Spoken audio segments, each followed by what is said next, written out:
Hello everyone, welcome back to my YouTube channel वांगशान and emotions. I हो आप सब अच्छे हो, अच्छे नहीं हो तो हो जाओ यार। विंग जो कि अपने रूम में था, उसे नींद नहीं आ रही थी। वो उस मुलायम से बिस्तर पर करवटें बदले जा रहा था। उसे नींद बिल्कुल भी नहीं आ रही थी क्योंकि उसे हमेशा अपने गगा के साथ सोने की जो आदत है। विंग जो कि अपने बिस्तर से उठ गया।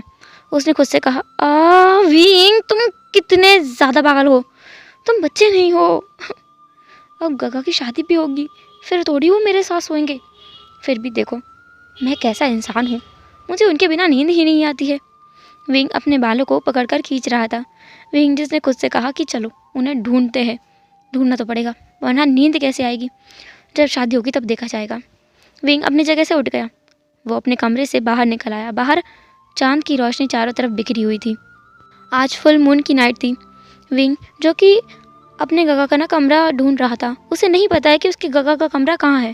हाँ, मेंग्याओ ने तो विंग के कमरे को देखा है, पर विंग ने मेंग्याओ के कमरे को नहीं देखा है, इसलिए उसे नहीं पता कि आखिर मेंग्याओ का कमरा है कहाँ। इसलिए विंग जो कि ढूंढ रहा था। विंग चारों तरफ देख रहा था, तभी एक तलवार ने आकर उसे रोक दिया। उसके गले पर तलवार रखी हुई थी। विंग जिसने गल्प किया और कहा, को, को, को, को, कौन तुम्हें पता है तुमने क्या किया है? विंग जो कि बहुत ज़्यादा घबरा गया था। भाई गले पे तलवार रखी हो तो कौन नहीं घबराएगा। वो बहुत ज़्यादा घबरा गया था। उसकी आवाज़ भी अटक रही थी। विंग जिसने खुद को शांत किया, फिर वो थोड़ा सा दूर हटा। उसके सामने जो इंसान था उसे देखने के बाद तो विंग की आंखें बड़ी बड़ी हो गईं। कितना कितना खूबसूरत इंसान है ये, दिखने में कितना ज़्यादा सुंदर है। सच में वहाँ पर एक लड़का खड़ा था जिसकी उम्र विंग से शायद 1 साल ज़्यादा होगी। उस लड़के के बाल आसमान में लहरा रहे थे क्योंकि वो खुले हुए थे।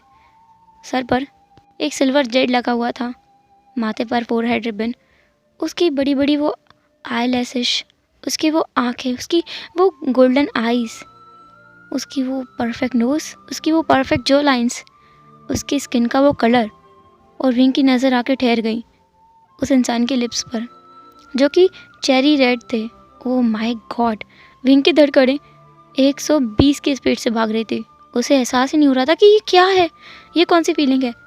वो इंसान जिसने कुछ कहा, विंग को उस इंसान की बात ना तो सुनाई दी और ना समझ आई। विंग जिस टेढ़ी गर्दन करके उस इंसान को घूर घूर कर देखे जा रहा था क्योंकि ये इंसान सच में बहुत ज़्यादा खूबसूरत है, देखने में बहुत ज़्यादा सुंदर है। विंग उसे घूर घूर कर देखे जा रहा था। अब विंग की नज़र उसकी चिन पर आई। उसकी चिन को देखकर तो जैसे विंग को लगा उसका कलेजा फट कर बस बाहर आ जाएगा। उसकी चिन भी कितनी खूबसूरत है। वो विंग ना उस इंसान को बस घूर घूर कर देखे जा रहा था। उसकी चिन के बाद विंग जिसकी निगाहें और नीचे जा रही थी, अब विंग उस इंसान के नेक एरिया को घूर रहा था। तभी उसके सामने फिर से वो तलवार आ गई। विंग जो कि एकदम पीछे हट गया, वो 2 कदम पीछे गया। उस तलवार ने विंग के ऊपर हमला करना स्टार्ट कर दिया था। वो इंसान जिस तरह से मूव कर रहा था, विंग की तो आंखें उस पर एकटक टिकी हुई थी। लेकिन विंग कोई कच्चा खिलाड़ी नहीं है, विंग अपने आप में एक योद्धा है, इसलिए वो उस तलवार के वार से बच रहा था। वो बचे जा रहा था और सामने वाला इंसान उस पर वार किए जा रहा था। विंग को लग रहा था आज तो ये लड़का उसे मार ही डालेगा। पूरा कंफर्म है कि आज विंग की जान नहीं बचेगी। विंग अपने होश खोते जा रहा था क्योंकि वो बार बार इधर से उधर मुड़ रहा था, इसलिए वो अपना बैलेंस खो रहा था। वो गिरने वाला था लेकिन किसी ने उसे पकड़ लिया उसके गिरने से पहले ही। मतलब ऐसा होता है ना, कोई गिरने वाला हो तो उसे पीछे से पकड़ लेते हैं। अभी किसी ने उसे पकड़ लिया था उसके शोल्डर से। सामने वाला जो लड़का है वो भी रुक गया था। उसने अपनी तलवार को म्यान में रखा, वो करते हुए कहा, भाई। सामने वाले इंसान ने नोट किया। विंग जो कि अब सतर्क खड़ा हो गया था। विंग जिसने पीछे देखा उस इंसान के, वहाँ पर उसका भाई मेंग्याओ था। मेंग्याओ तो हैरान था, आज तो उसकी जान बस निकलने वाली थी जब उसने देखा था कि उस लड़की की तलवार जो सामने खड़ा है, उसकी तलवार विंग के गले को बस चीरने वाली है। तभी उस लड़के ने अपनी तलवार को रोक लिया था क्योंकि सामने वाला जो इंसान है ना, उसकी वजह से मेंग्याओ की जान बस निकलते निकलते बची। उसने तुरंत विंग को आकर गले लगा लिया। पहले तो उसने गले लगाया, बाकी ये 2 इंसान थे वो बस देख रहे थे कि ये क्या है। फिर बाद में मेंग्याओ ने कहा, तुमसे किसने कहा था बाहर निकलने के लिए? मेरी मेरी जान निकलने वाली थी, तुमने देखा नहीं क्या हो रहा था ये? और तुम यहाँ कर क्या रहे हो विंग? विंग ने कहा, गागा मैं बस बाहर आया था क्योंकि मैं आपको याद कर रहा था। मुझे आपके बिना नींद नहीं आ रही थी, इसलिए मैं बाहर आया था। और मुझे क्या पता था कि ये लड़का मेरे ऊपर हमला कर देगा। ये सुंदर सा लड़का मुझे मारने की कोशिश कर रहा था। विंग ने जैसे ये कहा ना सुंदर सा लड़का, वहाँ पर जो दूसरा इंसान था जो मेंग्याओ के साथ आया था वो थोड़ा मुस्कुरा गया। उसने कहा वैसे आपका नाम विंग है? विंग ने कहा नहीं नहीं, मेरा नाम वी वुशान है, लेकिन सब लोग मुझे विंग बोलते हैं, आप भी मुझे विंग बुला सकते हैं। विंग जो कि एक क्यूरियस इंसान है। एक्चुअल में जो विंग है ना वो मेंग्याओ से छुपकर बहुत सारी ऊटपटांग हरकतें करता रहता है। मेंग्याओ ने उसे तलवारबाजी सीखने के लिए मना किया था, लेकिन विंग नहीं माना। उसके पास उसकी खुद की एक तलवार भी है। उसने उस तलवार को एक नाम भी दिया है, सूबिया। ये नाम उसने उस तलवार को दिया है। असल में ये नाम उसी तलवार पर लिखा हुआ था और वो तलवार उस विंग ने अपने खुद के कमाए हुए पैसों से ख़रीदा है। विंग को सब कुछ पता है मेंग्याओ की हालत के बारे में और वो किस कंडीशन में है इस बारे में। वो अपने भाई की मदद भी करना चाहता है, लेकिन उसे बताए बिना, इसलिए वो उसे बताए बिना बहुत सारे काम किया करता है। पर मेंग्याओ को इस बारे में नहीं पता है। मेंग्याओ की नज़रों में तो विंग एक सिंपल सा, साधारण सा, एक भोला सा लड़का है, पर विंग बहुत तेज़ तर्रार है। विंग जो कि अपनी जिज्ञासा वर्ड्स उस सामने वाले इंसान से पूछ बैठा। उसने कहा वैसे आपका नाम क्या है? उस सामने वाले इंसान ने मुस्कुराते हुए कहा मेरा नाम लान सेचन है। लान सेचन, विंग ने अपने मन में दोहराया। मेंग्याओ की तो आंखें फटी की फटी रह जाने वाली थी। लान सेचन, ये तो गुसू का फर्स्ट प्रिंस है ना? उसने इनके बारे में सुना है पर कभी देखा नहीं। विंग ने भी सुना है पर उसने भी कभी देखा नहीं था। विंग की आंखों में ना एक स्पार्क था जो वहाँ पर किसी भी इंसान ने नोटिस नहीं किया। मेंग्याओ कुछ सोच रहा था अपने दिमाग में कि ये क्या गुसू का फर्स्ट प्रिंस है, लेकिन ये इतनी आसानी से उसे मिल गया यहाँ सरेआम, अपने आप। वो भी उसे तो ढूंढना भी नहीं पड़ा। मेंग्याओ सोच रहा था कि ये तो अच्छा हुआ है, अब वो फर्स्ट प्रिंस से तो मिल ही गया है। विंग जिसने अब उस सुंदर से लड़के की तरफ देखा और कहा मास्टर सिचेन, ये खूबसूरत लड़का कौन है? सिचेन जिनके फेस पर जो स्माइल थी ना वो थोड़ी और बढ़ गई थी, क्योंकि उसे पता है कि उसके भाई का क्या हाल हो रहा होगा। अभी उसे बहुत गुस्सा जो आ रही होगी, क्योंकि कोई उसे खूबसूरत बोले या कोई भी कॉम्प्लीमेंट दे उसे बिल्कुल पसंद नहीं है। वैसे भी लान कुरान में ये करना मना है। सिचेन जिन्होंने कहा ये मेरा छोटा भाई है, इसका नाम है लान वांगजी। अब जाके मेंग्याओ ने देखा और उसे हैरानी हुई कि गुसू का सेकंड प्रिंस विंग से थोड़ा बड़ा है लेकिन मेंग्याओ से छोटा है। मेंग्याओ सोच रहा था कि उसने तो सुना था कि गुसू का सेकंड प्रिंस एक योद्धा है और यहाँ का जो है चीफ कल्टीवेटर है, सेनापति भी है लान क्लान का, तो फिर ये बच्चा कैसे है? मेंग्याओ सोच में था। तभी विंग ने कहा ओह, लेकिन आप तो बहुत खूबसूरत हैं। जो वांगजी था ना उसने कुछ भी नहीं कहा। उसने अपने भाई की तरफ देखा और कहा इसने रूल तोड़ा है, रात में कर्फ्यू के बाद बाहर निकलना मना है, इसे सज़ा मिलेगी, और इन्हें भी। उसने मेंग्याओ की तरफ इशारा किया। सिचेन जिन्होंने कहा वांगजी कोई बात नहीं, मैं देख लूँगा, तुम जाओ। वांगजी जो कि उन्हें बो करके निकल गया। विंग की नज़र इस पूरे टाइम में वांगजी के ऊपर ठहरी हुई थी। वांगजी जो कि बस एक टक वांगजी को घूरे जा रहा था और बस अपने मन में कुछ कुछ बड़बड़ाया जा रहा था। सिचेन जिन्होंने उस दोनों की तरफ देखा और कहा आप दोनों जाकर सो जाइए, यहाँ पर 7 बजे के बाद अपने कमरे से बाहर निकलना मना है, कर्फ्यू लग जाता है, अगर कोई निकलता है तो उसे पनिशमेंट दी जाती है। लेकिन क्योंकि आप यहाँ पर नए हैं इसलिए आप दोनों को हम कोई भी सज़ा नहीं दे रहे हैं, लेकिन इसका मतलब ये नहीं है कि आप रोज़ हमारे नियमों का उल्लंघन करेंगे। अभी के लिए मैं आपको माफ़ कर देता हूँ, तो आप दोनों जाइए और आराम कीजिए, हम सुबह कक्षाओं के दौरान मिलते हैं। ऐसा बोलकर लान सेचन जो कि वहाँ से चले गए थे, और विंग जिसने अपने भाई को देखा और कहा गगा चलो ना, मुझे आपके साथ सोना है। मेंग्याओ जिसने कहा, मतलब पहले तो उसने विंग को घूर कर देखा, फिर अपना सर ना में हिला दिया कि इसका कुछ भी नहीं हो सकता। मेंग्याओ जिसने कहा विंग तुम्हें थोड़ा बड़ा हो जाना चाहिए, क्या पता किसी दिन मैं ना रहूँ तो। विंग जिसने तुरंत ही मेंग्याओ के मुंह पर अपना हाथ रख दिया और कहा गगा ऐसा बोलो भी मत, मुझे बिल्कुल नहीं पसंद है जब आप ऐसी बातें करते हो, मुझे बिल्कुल अच्छा नहीं लगता है। फ़िलहाल चलो हम दोनों सो जाते हैं, मुझे बहुत नींद आ रही है, मैं बहुत थक गया हूँ आज के सफ़र से। विंग मेंग्याओ को खींचकर ले जाने लगा, लेकिन उसे मेंग्याओ का रूम पता नहीं था, तो मेंग्याओ ने विंग के हाथ को पकड़ा और वो उसे अपने रूम की तरफ ले जाने लगा। मेंग्याओ अपने मन में सोच रहा था कि उसे कुछ करना पड़ेगा।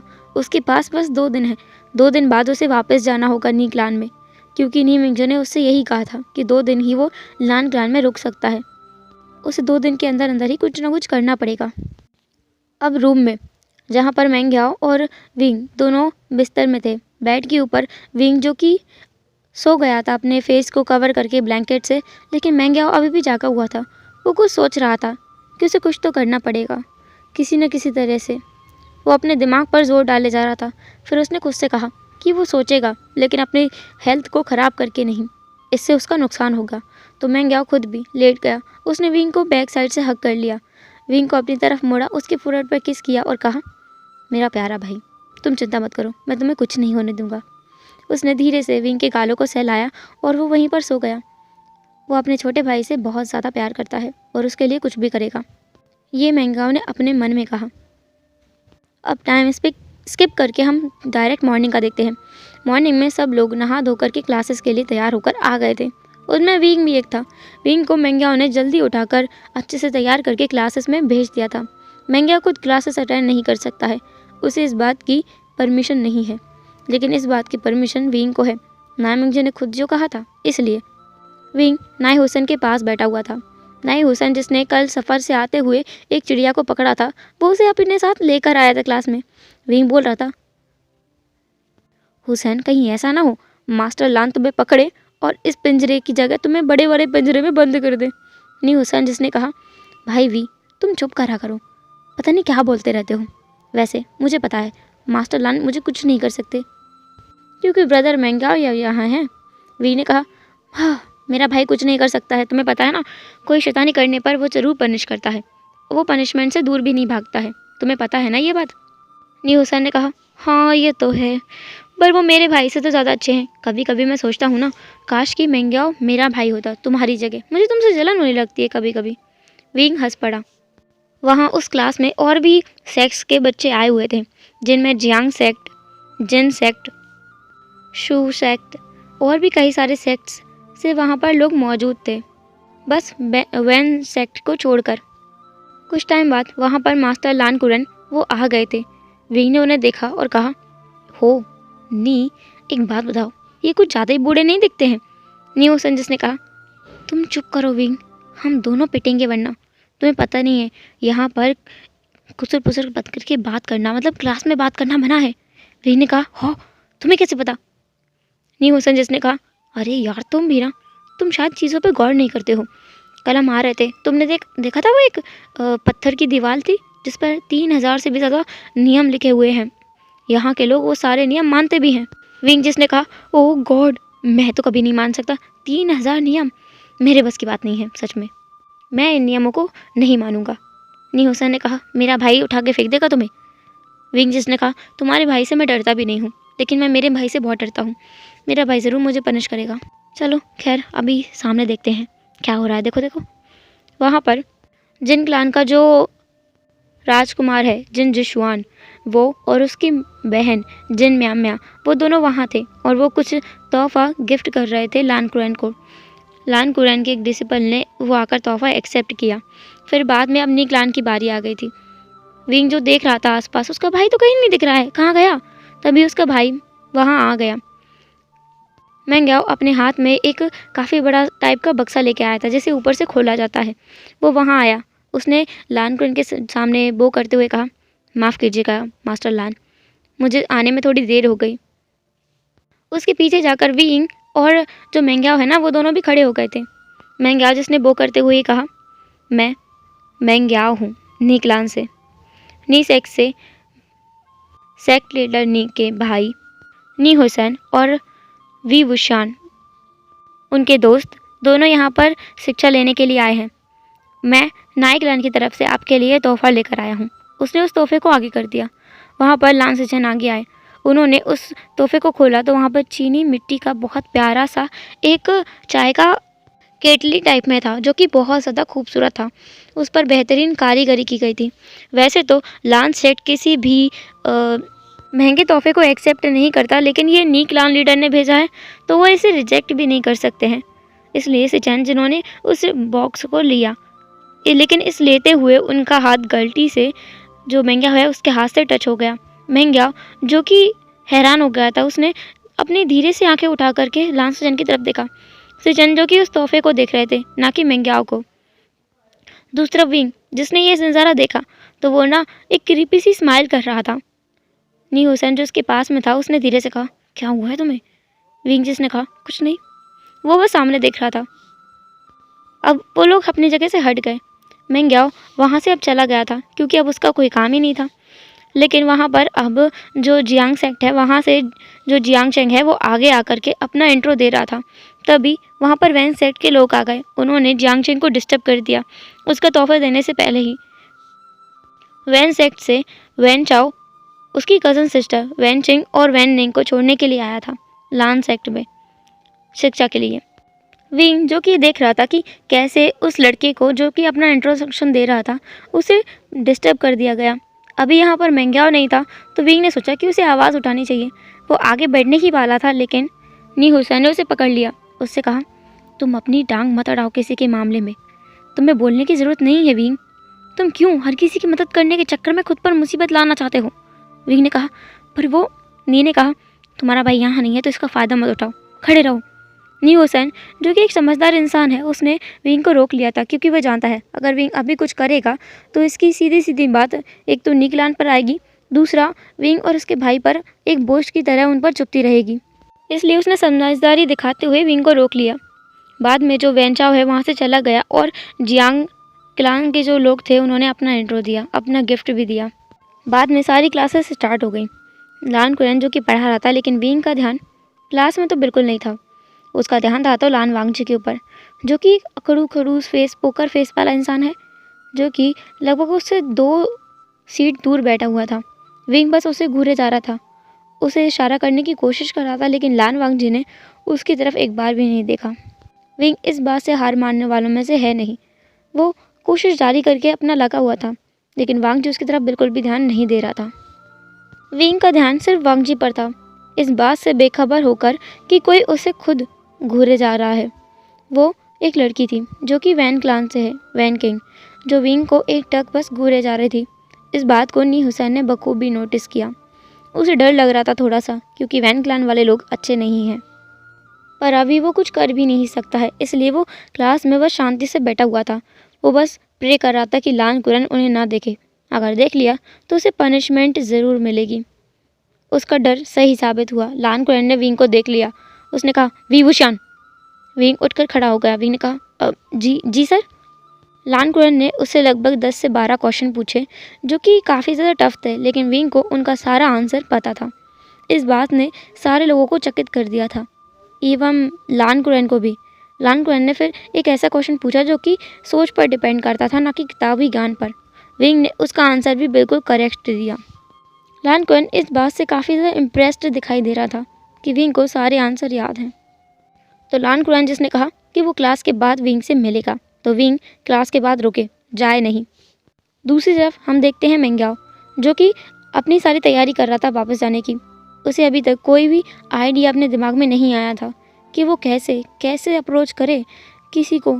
किसको करेगा लेकिन वो, क्या पहले प्रिंस को? हाँ, वो पहले प्रिंस को ही करेगा और किसी को नहीं कर सकता है। तो वो लान सिचन को ढूंढ रहा था चारों तरफ देख देख कर। वो डिसिपल से पूछ भी रहा था, डिसिपल्स जो उसे डिसरिस्पेक्ट कर रहे थे। लान क्लैन के जो डिसिपल्स हैं वो भी मेंग्याओ को डिसरिस्पेक्ट कर रहे थे क्योंकि नी क्लैन के बारे में और नी क्लैन में जो मेंग्याओ रहता है उसके बारे में सब जगह न्यूज़ फैली हुई है कि वो नाई मुंगजे का प्रोस्टिट्यूट है। जब मेंग्याओ को ये एहसास हुआ कि यहाँ पर भी सब लोग उसकी सच्चाई जानते हैं तो उसके दिमाग में आया कि लान सिचन भी जानता होगा, और अगर गुसू का पहला प्रिंस इस बारे में जानता है तो ये बात तय है कि वो उसे कभी भी स्वीकार नहीं करेगा। मेंग्याओ जो अपने दिमाग में ये सोच रहा था उसने सोच लिया था कि वो ना उसे कभी एक्सेप्ट नहीं करेंगे। मेंग्याओ जिसने अपने खुद से ही कहा कि उसे कोशिश ज़रूर करनी चाहिए, क्या पता वो उस पर दया करके ही एक्सेप्ट कर लें। कुछ नहीं तो प्यार से ना सही लेकिन दया की भावना से अगर वो उसे स्वीकार करते हैं तो वो अपने भाई को रक्षा कर सकता है। उसे पहले राजकुमार से और कुछ भी नहीं चाहिए, इसलिए वो उन्हें अभी भी ढूंढ रहा था। फाइनली वो उसे मिल ही गए। एक तालाब के पास में सिचन बैठ करके अपनी एक किताब को पढ़ रहे थे। मेंग्याओ वहाँ गया। उसने उन्हें प्रणाम करते हुए कहा, क्लान राजकुमार सिचन। सिचन जिन्होंने उसे देखा और कहा, ओह मेंग्याओ, आओ बैठो। उन्होंने उसे एक सीट दे दी। वो वहीं पे एक टेबल लगाकर बैठे हुए थे, तो मेंग्याओ उसके सामने बैठ गया। मेंग्याओ ने कहा, वो मुझे आपसे कुछ बात करनी है। शिचेंजरो ने कहा, बोलिए ना। क्या ये आपके और नी, मेरा मतलब क्या ये नी सेक्ट के बारे में है या फिर आपके भाई के बारे में? मेंग्याओ जिसने कहा, नहीं, ये मेरे बारे में है। शिचेन जिसने कहा, बोलिए। मेंग्याओ जो कि हेजिटेट कर रहा था। शिचेन ने फिर कहा, आपको चिंता करने की ज़रूरत नहीं है, आप मुझसे सब कुछ बता सकते हैं। कोई परेशानी की बात हो तो आप बता दीजिए, मुझे बुरा नहीं लगेगा। मेंग्याओ ने कहा, ठीक है। मुझे ये कहना था कि मेंग्याओ कुछ कह पाता इससे पहले 2 डिसिपल्स वहाँ आ गए। उन्होंने कहा, राजकुमार सिचन, आपको मास्टर लान ने बुलाया है, उन्हें कुछ हो गया है, जल्दी चलिए। सिचन जो कि खड़े हो गए। वो डिसिपल्स भागते हुए आए थे। लान क्लैन का रूल है, कोई भी दौड़ नहीं सकता है यहाँ, लेकिन वो लोग दौड़ कर आए थे, इसका मतलब कि कुछ तो बुरा हुआ है। तो जो सिचन थे वो भी थोड़े डर गए, वो खुद भी उनके साथ में जाने लगे। मेंग्याओ खुद उठ करके वहाँ से चला गया। वो खुद भी उस क्लास में पहुँच गया जहाँ पर जो लान कुरैन है उसे कुछ हो रहा था। मेंग्याओ और सिचन जब पहुँचे तो उन्होंने देखा कि जो लान कुरैन है वो वहीं एक तरीके से बेहोश है, आधा बेहोश है, लेकिन वो सब कुछ देख सकता है। विंग उसके पास खड़ा है और वांग जी उन्हें संभाल रहा है। विंग ने उनके चेस्ट एरिया पर हाथ लगाया। वांग जी को बहुत गुस्सा आया। उसने विंग के हाथ को झटक दिया और दूर किया। उसने कहा, हिम्मत मत करना। लेकिन विंग जिसने वांग जी को इग्नोर किया और दोबारा से उसने जो लान कुरैन है उसके सीने पर अपनी 2 उंगलियों से थोड़ा टैप किया, फिर उसके बैक पर टैप किया, देन उसके सर में अपनी थोड़ी सी एनर्जी ट्रांसफ़र की और देन उसके सर पर थोड़ा सा हिट किया तो लान कुरैन खांसने लगा। उसके मुंह से ब्लड आने लगा। उस ब्लड के थ्रू वो अब थोड़ा शांत लग रहा था। वो ब्लड जमा हुआ ब्लड था जो बाहर आया था। ये देखकर सब लोग शॉक में थे। क्या विंग को थेरेपी भी आती है? कोई और था जो विंग से इम्प्रेस्ड हो गया था। वो कोई और नहीं, वैन किंग थी। अब हम क्लास में कुछ देर पहले का सीन देखते हैं। जब लान कुरैन सबको पढ़ा रहा था तब अचानक से उसके सीने में दर्द होने लगा। फिर भी उसने इस चीज़ को इग्नोर किया और पढ़ाना जारी रखा। वो विंग से काफ़ी ज़्यादा इम्प्रेस्ड हो चुका था, तो वो विंग से बहुत सारे क्वेश्चंस पूछे जा रहा था और विंग सारे सवालों का सही सही जवाब दे रहा था। वो काफ़ी ओबीडियंटली रिएक्ट कर रहा था क्योंकि वो एक्टिंग कर रहा था। उसे सच में ये सब कुछ पढ़ना बहुत बोरिंग लगता है, लेकिन नहीं, अभी वो कुछ नहीं कर सकता है जब तक कि उसका भाई ठीक नहीं है। मतलब अगर वो कुछ करता है तो उसके भाई पर बात आ जाएगी और विंग ऐसा कुछ भी नहीं चाहता है, इसलिए वो बहुत अच्छे से बर्ताव कर रहा था। अचानक से ही लान कुरैन जो अपने डेस्क पर जाकर बैठ गया, उसने अपनी किताब को वहीं रख दिया। उसने वहाँ से पानी का जो कप है ना वो उठाया, लेकिन वो उसके हाथ से गिरकर टूट गया। लान कुरैन जिसने अपने सीने पर हाथ रखा और वो एकदम गिर गया। सबसे पहले जिसने रिएक्ट किया वो था वांग जी। वांग जी उनके पास गया और उन्हें बिठाया। वो उन्हें पकड़ के हिला रहा था, उनसे पूछ रहा था, शिफू आपको क्या हुआ है? लेकिन उसके अंकल कुछ बोल नहीं पा रहे थे। तभी विंग वहाँ आया और वो उनके पास खड़े होकर के उनको छूने की कोशिश कर रहा था, लेकिन वांग जी उसे बार बार हटा रहा था। तभी वहाँ पर सिचेन और मेंग्याओ आ गए थे। बैक टू प्रेजेंट अब लान कुरैन काफ़ी हद तक ठीक महसूस कर रहा था। उसने सारे बच्चों से कहा कि वो अब जा सकते हैं विंग को छोड़कर। विंग वहीं रह गया था, मेंग्याओ भी वहीं था, सिचेन भी वहीं थे। मेंग्याओ जिसने कहा, वी चलो मेरे साथ। लान कुरैन ने कहा, 1 मिनट, मुझे उससे कुछ बात करनी है और तुमसे भी, तुम भी यहीं रुको। सिचेन, वांग जी तुम दोनों जाओ। उसने उन दोनों लान भाइयों को बाहर भेज दिया था और जो विंग और मेंग्याओ थे उन्हें वहीं रोक लिया था। विंग और मेंग्याओ दोनों ही लान कुरैन के सामने बैठे थे।